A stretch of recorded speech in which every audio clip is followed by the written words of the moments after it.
Yes, hello everyone. Welcome to your physics classroom. I am Lawal Adetunji, your physics tutor. Welcome to your physics classroom. To our returning viewers, welcome back to your physics classroom. To our new viewers, welcome to physics classroom. Please do well to press the subscribe button, turn on your notification button, press the like and share button, and put your comment in the comment box. If possible, put your answers also in the comment box, and from there we'll reply you if you are correct or you are wrong. As we all know, we are in the season of NECO 2025, and these are the possible questions that we are expecting to come out in the NECO. Here we are. We have the following questions on my screens, and all these questions will be solved one after the other. All what we need from you, or what I need from you right now is take your book, take your pen, as the questions will be solved one after the other. Make sure you don't skip anyone. Take your time to watch it very well. Calm down, watch. Where it may look so fast, you may pause to watch and write what you're supposed to write. Don't skip any page, don't skip any part of it. Watch it to the end, because all the questions you are seeing on your screen will be solved one after the other. Even if the video is too long, it should be divided into 2 or 3 parts. All what you just need is you take your book, write all what you need, and practice it for your exams. Thank you. As we are about to start, this is the question. I will start solving it. This is my papers that I want to be using to solve it. I have a lot of paper with me that I'll be using to solve it. So without wasting time, let's start. Now look at the first question. Look at the first question. It says a force of 10 Newton stretches a wire of length 2 meter and cross-sectional area 2 millimeters square by 1 meter or by 1 millimeter. Calculate the stress, calculate the strain, calculate the Young modulus. That's talking about the 1A, 1B, 1C. And the one they said we should derive the expression for the energy stored in a stress spring. We are going to do all those one. And the E part of it says calculate the energy stored in a spring of constant 200 Newton per meter stretched by 5 centimeters. Now let's start. I want to put, you can see my paper. I will divide it so that we'll be able to enjoy it together. I hope you can see my book very well. Now let me call that one, that is solution.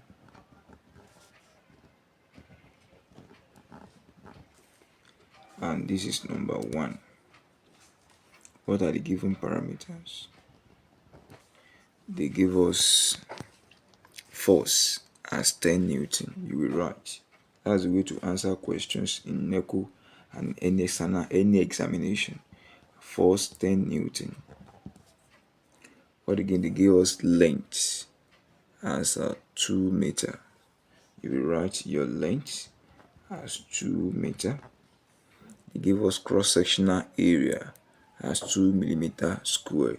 That is the cross-sectional area. Let me say area here.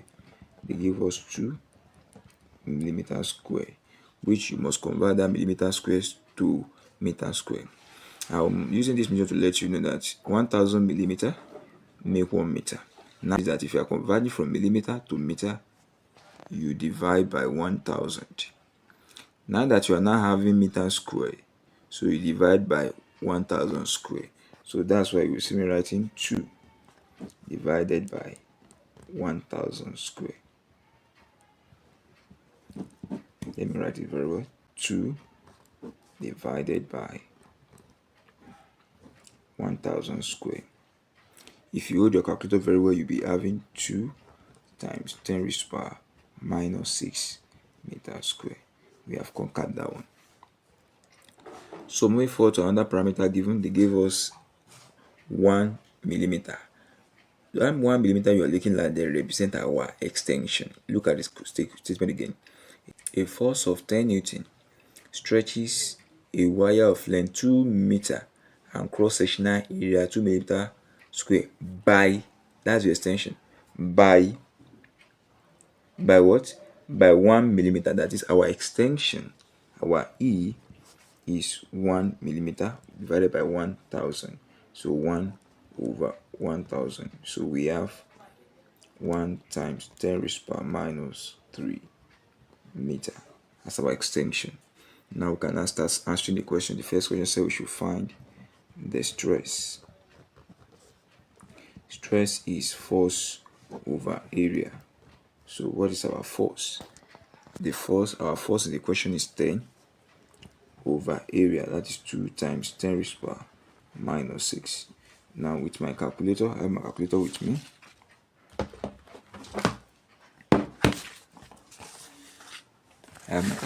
me. And it says 10 divided by 2 times 10 raised power minus 6. I will declare that one here as an ordinary number.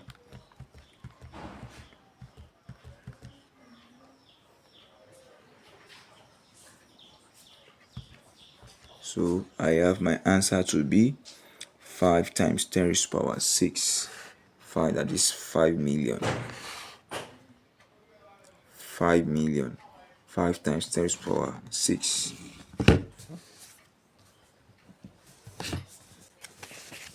5 times 10 raised power 6 Newton per meter square. You know, stress is force over area. Newton over meter square. And that's how we start with the first one without wasting time. The B part of it talk about extension. And about strain. And strain is extension over original length. And what's our extension in the question? That is 1 times 10 raised to power minus 3. Original length, that is the actual length, that is 2. You also press your calculator very well. I also use my calculator to do that. Maybe I should use my calculator here. I have that is 0.01 divided by 2 divided by 2. I have 5 times 10 raised to power minus 4. No unit. Strain has no unit. Strain has no unit. And the last one there say we should find the Young modulus. Young modulus. Stress over strain. And this is our stress. This is our strain. So we now go together. We having 5 times 10 raised power 6 over 5 times 10 raised power minus 4. If you put that together, there are something about mathematics you need to know. Your indices and standard form. Please don't joke with it. At times without calculator. At times without calculator you can move forward. Don't joke with your indices. Look at this 5 and 5. I can take it away to give me 1. The next will now be, what will I do to this 6 and minus 4? 6 minus, no division means minus. 6 minus minus 4.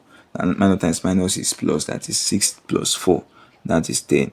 Answer is 1 times 10 raised power 10 Newton per meter square.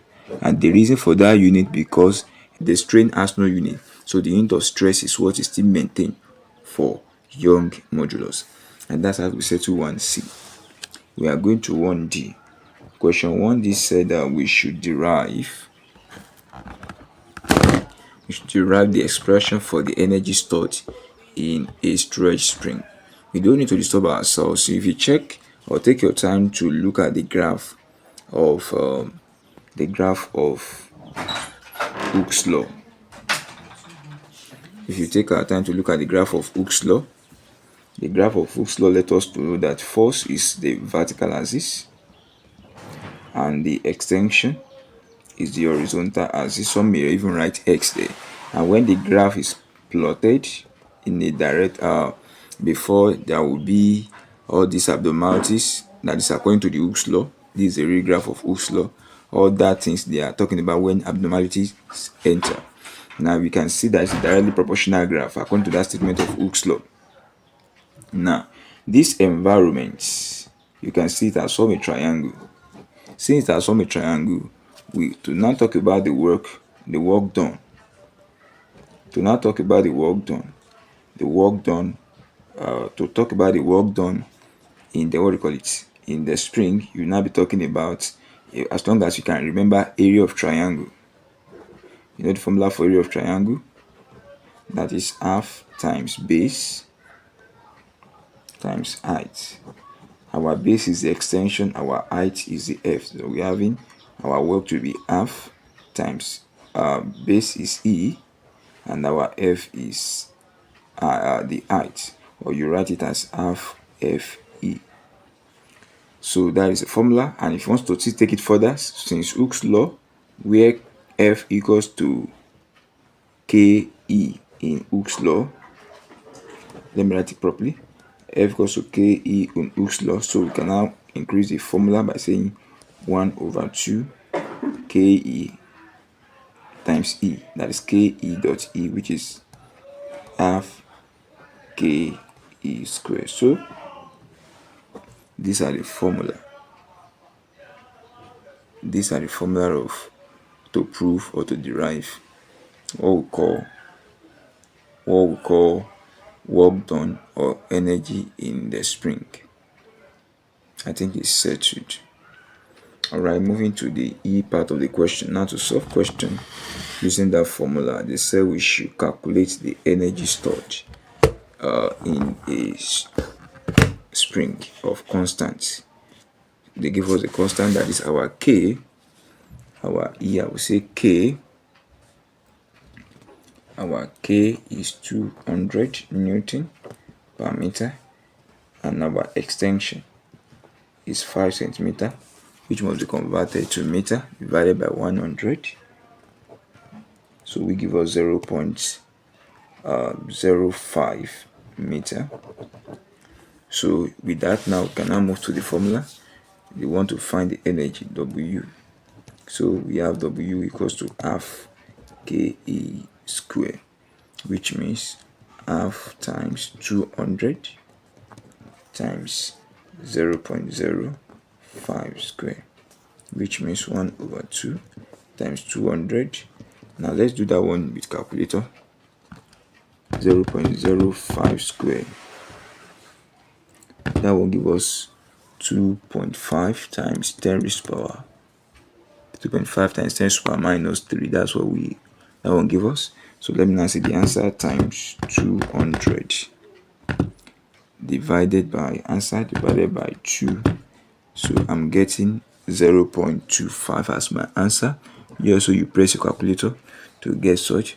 Please do well to press the subscribe button, turn on your notification button, put your comment in the comment box, put your answer in the comment box, attach your name to it, and don't skip any of the part of the video. Watch it to the end. I'm not going to rush because I want to break it. I want you to get it right. So, and that is how we settled 1E. So all the question 1 has been settled. Now. That is the 1A, the 1B, the 1C, the 1D, and the 1E. Alright, I think we are good. Now we can go to number 2. We can go to question 2. If the video is too long, like I said, will be divided into it will be continued in the next video. If video is too long, you watch in the next video. So please always follow our sequence. The video will be directing you. If the video is about to end, it will tell you to be continued. All right.